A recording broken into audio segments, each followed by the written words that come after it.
Today I'm going to talk about the British people and how politically uneducated they are. In fact, how uneducated they are to everything that's happening around them. In other words, they don't really care, they just get caught up. In the day, they go to work, they come home, they watch the TV and they go back to work. What a mundane life. They don't do anything, they don't watch the news on the TV, and they certainly don't watch things like Newsnight, which is full of lying journalists anyway.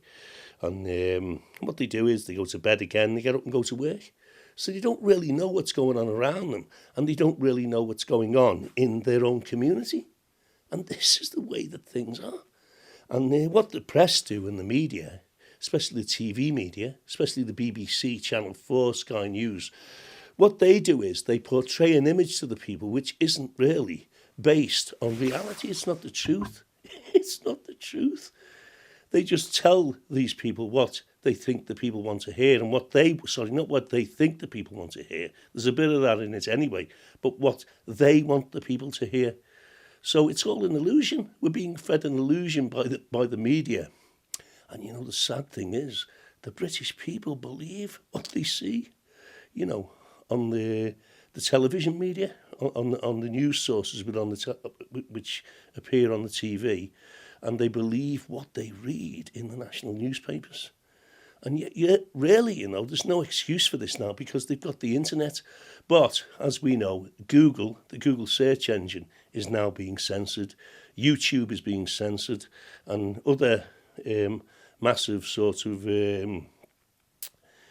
internet platforms like Facebook, Twitter and others are being censored.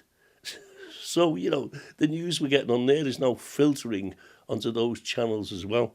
YouTube, or what's it called? I think they call it ghosting people. I don't know what they call it, but they can get your YouTube channel and they can just sort of bury it if they want, you know. In other words, your YouTube channel's there, but nobody can see it. I mean, take, for instance, Tommy Robinson, and we're not even supposed to mention his name now. If you look for Tommy Robinson now, the only thing that comes up on YouTube is articles and videos about Tommy Robinson, which have been put together by the mainstream media. You've got to search really hard to find Tommy Robinson's real YouTube channel. So if you're just somebody who's just coming onto the scene doing a bit of research, you won't know this. You've got to dig deeper to get to his YouTube channel. A lot of people now are moving over to Telegraph, which is another, internet service provider and video platform, but it's nowhere near as good as YouTube. You know, YouTube is absolutely fantastic, you know. But what's happened is as I've said before in all my other videos, the politicians, the narcissistic politicians within within the House of Parliaments, I've got these sort of service providers together, or they've spoken to them individually on what they call Home Affairs committees and threatened them to do this, but they've been veiled threats. You know, if you don't do this and we'll do that, and we can harm your social platforms in our country, which is the United Kingdom, because these social platforms are in America. These internet social platforms, they're in America, internet platforms where you can promote yourself and your ideas are in America. And this is the situation we're in. We're going into another world of censorship. But it's practically impossible to censor the internet. You can't censor it, because if you shut one avenue down, another avenue opens up. Shut another avenue down, that opens up. And there are internet service providers with platforms who are quite willing to let people come onto their platforms and say whatever they like within reason. I mean, you can't go onto platforms and say things which are really, really bad, which are blatant lies and such like. But the politicians do that, don't they? Anyway, you know, I'll look also at the word careerism. A lot of the politicians now in the House of Commons or the House of Parliaments are careerists. A lot of them are. A lot of the MPs in there are careerists. And as I have said before on other videos, there are 650 MPs, members of Parliament, in the House of Parliaments or the House of Commons, and many of these MPs, you know, are narcissistic careerists, especially the younger ones, and they're climbing what I call the greasy ladder of careerism. They're climbing it all the time. And the ones that get to the top, they're really fantastic. These people, they are con merchants of the highest order. Now, what is a con merchant? A con merchant is a people is a person, not a people, is a person who gains your confidence through trickery. Through trickery. These are the people that study books like How to Make Friends, and Influence People, and all these positive thinking books. They bury themselves in books like this, and they study stuff like that. And they also study The Prince by Paulo Freire when they get to, not Paulo Freire, by Paolo Machiavelli. I mean, Paulo Freire is a good guy. I follow Paulo Freire. I've read all of Paulo Freire's books, his pedagogy books. I've read them all. Pedagogy of the Oppressed, his most famous one, and other ones like Pedagogy of the City, Pedagogy of Freedom. I've read his books, so I follow his sort of ideology. Paulo Freire, the ideology I use really is Freirian. I despise sectarianism that exists within the left wing in this country. I used to be on the left wing until I saw how sectarian they were, till I saw how sectarian the Socialist Workers' Party were and the Socialist Revolutionary Party. They're totally sectarian. So I went from that left wing, the far left wing, over to the right. But I'm not on the far right, which all these narcissists these narcissist MPs in the House of Parliaments accuse us, people like me, free thinkers, of being. We're far right fascists, which we're not. We're just people who want to get to the truth, and we want to debate things. We want to debate about mass immigration. We want to debate on religions such as Islam and the effect that these religions are having, on the mentality of the people in our country. There's nothing that we're doing really which is counterproductive, but we're accused of causing division within the communities, especially within the minority group communities. But these minorities now are massive, as you know. This country, I can remember when there was 52 million people in this country. Now there's 65 million, and at least 14 million or 13 million of those people are made up of immigrants into this country. So mass immigration has had a major league effect on this country, because we're only a small island, and we've got politicians who are globalists in the House of Commons, who are sitting in the House of Commons, especially in the Tory party, because a lot of the Tories have got stocks and shares in finance companies and stuff like this. They have stocks and shares in businesses in Europe. This is why they want to keep us in Europe. They have a vested interest for keeping us in Europe. And this is something I've said in other videos, so I don't want to keep going over and over the same thing. I'm talking about narcissism today, and this is the situation. Quite a lot of those 650 MPs, are narcissistic, especially those ones that sit on the cabinet. We've all got a bit of narcissism in us, It's nothing that's unique just to one individual. But some people suffer from it to a very high degree. Some people are just, they're not real people. They're not real. You meet these people, you meet them, and they're just, how can you put them? A facade. They're just something that's manufactured. They've manufactured themselves into being these people that everyone likes, and they can get people's confidence, and this is what they do. And you'll probably think, well, is there anything wrong with that? Yes, there is.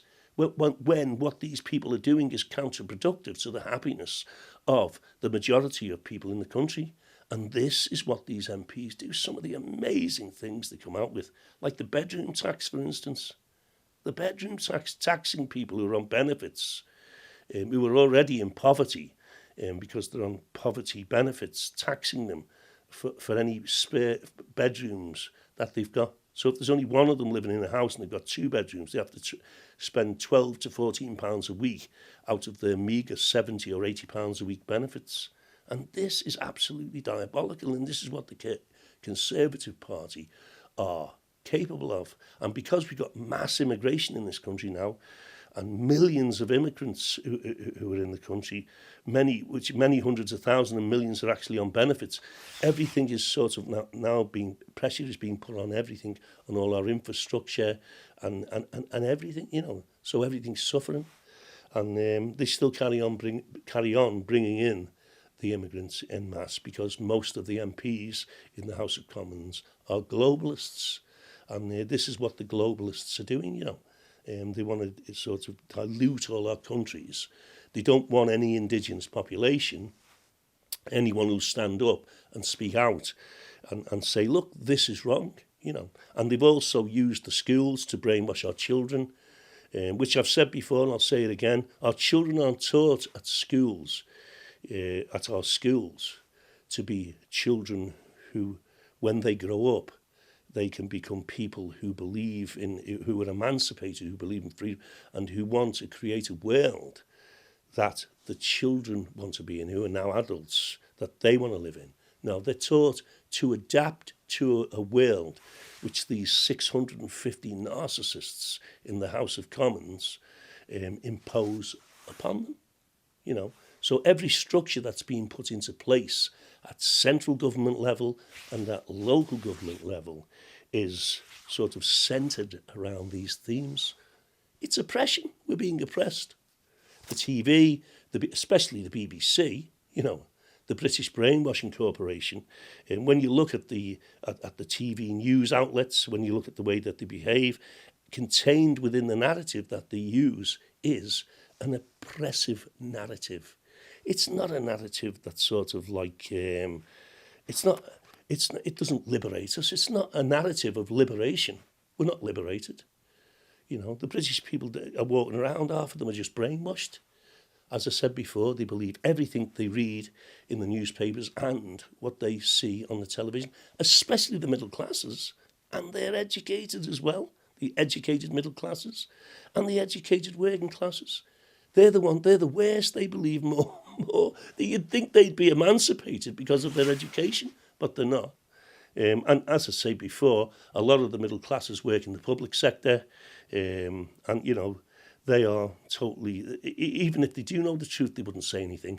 There's one good thing about middle class people: they know how to keep their gobs shut. They know how to be great careerists, and they're good organisers, and they organise everything around this sort of what word could you use? Around this sort of thing, they organise everything in this way, It's all control. Everything that they do is control. Contained within its ethos is control. We're being controlled.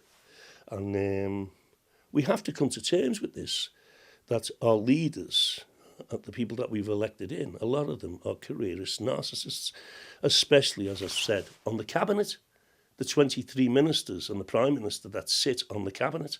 And these are the people, that are running our country, just 23 people. The rest of the MPs in the House of Commons are just what I call House of Commons lobby fodder. They only have votes on major things within the House of Commons, but most of the other things are just pushed through a cabinet level. And it's worse, it's much worse now. And it went even worse under the Labour Party, under Tony Blair's government. But now the Tories are practising this same sort of ideology again. They're forcing it upon us. Everything's control. You'll do as we say. And we've got the BBC behind us, which works in collusion with us.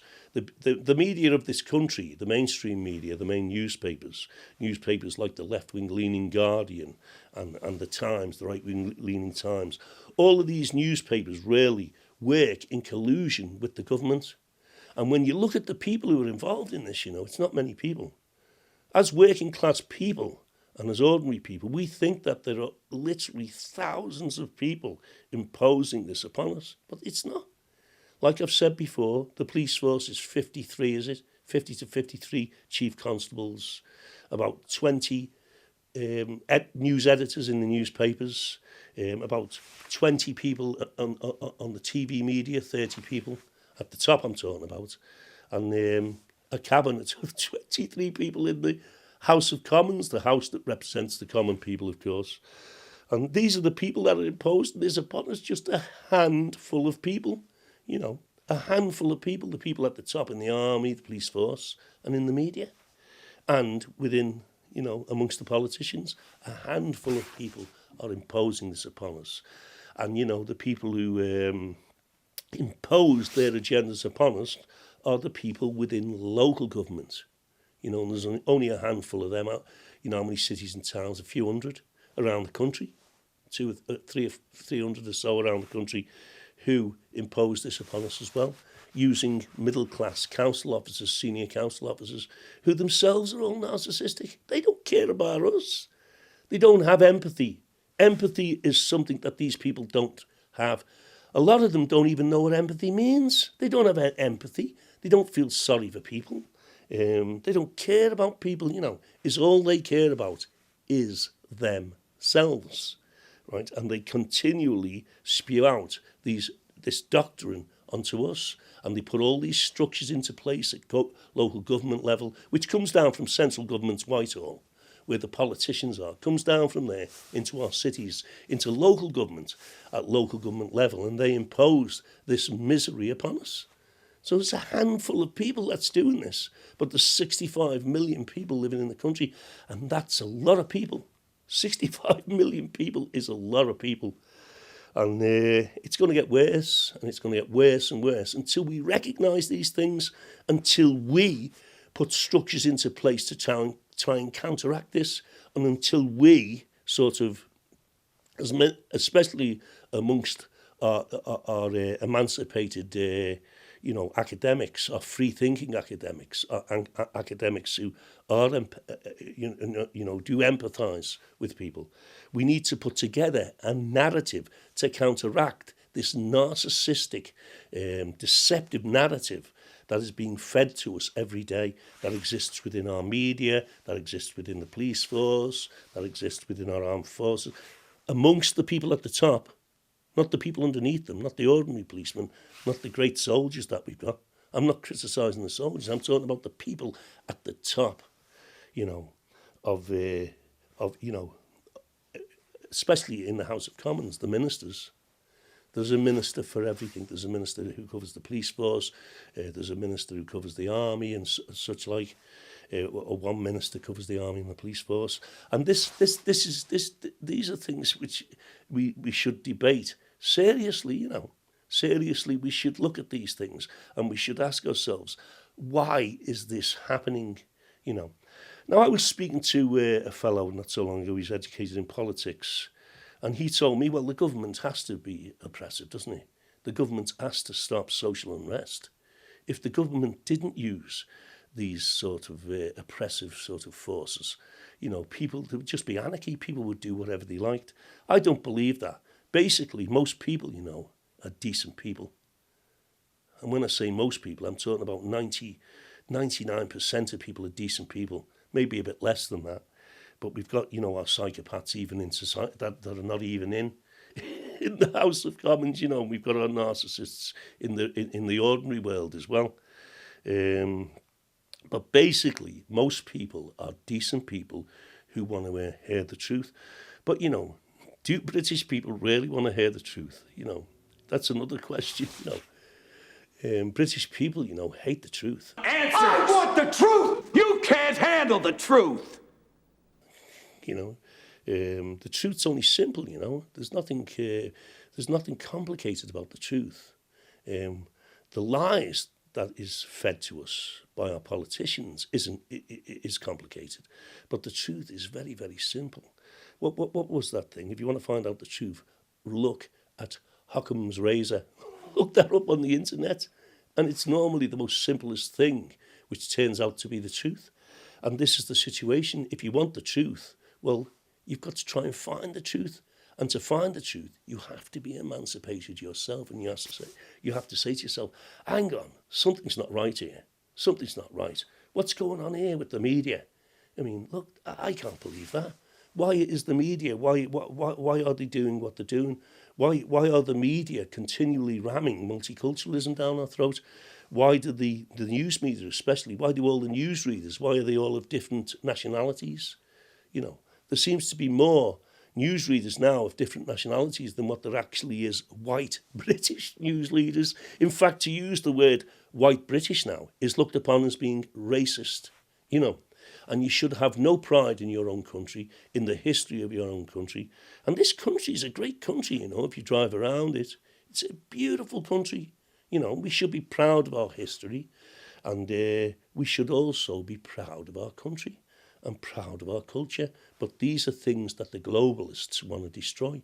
And like I said before, many of those people in the House of Commons, those careerist MPs, are globalists, in the Labour Party and in the Tory Party. But the Labour Party is the most deceptive, because the Labour Party is left-leaning, and the Labour Party has newspapers that are pro-Labour, like the Daily Mirror and the Guardian. And the Labour Party are really evil, they're really deceptive. They don't represent the working class people anymore. Most of the MPs in the Labour Party are middle class now, and they certainly do not represent us, the working class people who live on the council estates and the housing association estates. They don't represent us anymore, and the probability is they never will, but they try to make out that they do. The Labour Party has this maternal sort of, or paternal or maternal, I don't know which one of them is, sort of attitude that we represent the working class people, especially in the north. I mean, most of the immigrants that were brought in, the Asian immigrants, the Pakistani immigrants, Indians, all the immigrants from all around the world, they were brought in by Labour because Labour knew that these people would vote for them. That's why we have a Pakistani mayor in London, because of the Pakistani vote or the Islamic vote in London. That's why Labour brought them in, just to get their vote. Labour will destroy this country, just to get into power. Labour are obsessed with power, The Tories would be a great party if they stopped doing the nasty things that they're doing, like the bedroom tax and forcing people to pay the bedroom tax out of the meagre money that they're getting on benefits because they can't find jobs, or they're not well, or they're disabled. This is what the Tories are like. But everyone should really be working. I'm not having to go into work, but the wages are so low. It's unbelievable. We need a proper living wage in this country. And when I say a living wage, about £12-15 an hour. That's what we need to be living on right now. Not £9 an hour, £8 an hour, which I don't know what the wages are now, the standard wage levels. I think it's £8 or £9 an hour. We need to have more money than this to live today, to drive a car and to get to work and such like. A lot of people say, well, you're a utopianist, and the middle classes recoil if you mention the word, utopian or utopianist. The middle class people have a natural aversion, a hatred towards utopianism. Everybody should struggle, And there's nothing wrong with struggle if you're building a business or something like that. But, things should be a lot more easier than what they are. And again, the situation over mass immigration, this is something that needs to be debated continually. This is a grave sort of issue, And anyway, I'll end this video, and it was about narcissism, but I haven't covered it really, because it's a massive issue, narcissism. Within our society today, and trying to come to terms with these people who are often in high positions within our society, these narcissistic people, and also the odd psychopath here and there, although they normally get found out fast. But the narcissists, especially they're known as the covert narcissists. The overt ones are easy to see, but the covert ones, these narcissists are really insidious, They work on a timeline, they do things over a period of time. They have people who support them who are known as their flying monkeys. They have all this sort of thing. They build up all these sorts of, put all these sorts of structures into place with people and everything. And this is the way that they operate, and this is how they reach the heights that they reach within our society. And, these things should be looked at and debated a lot more. But anyway, thanks. In conclusion, it would be great if you could hit the subscribe button. As you can see, this is a new channel, and I need as many subscribers as I can get, because the more subscribers I get, the more this channel will get out and people can watch it. Also, can you press the notification button, because that means that every time I make a video, you will become aware of it when you switch your computer on or your mobile phone. Thanks.